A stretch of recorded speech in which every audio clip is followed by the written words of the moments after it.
Hello, friend. It's Carol. All right. So today I was thinking about breaking stagnation. So you wake up one morning and wonder, what's happening? Nothing is moving. Everything seems stuck.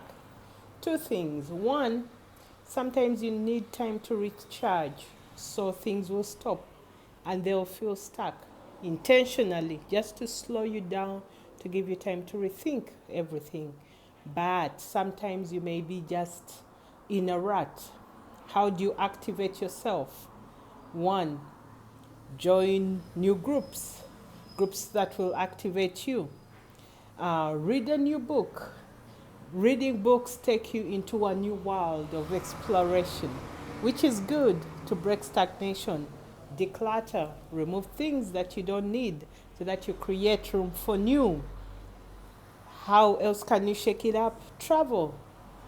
Go see a different kind of experience. It will energize you and break out of the stagnation. So there's many ways that can help you, but this is just a summary.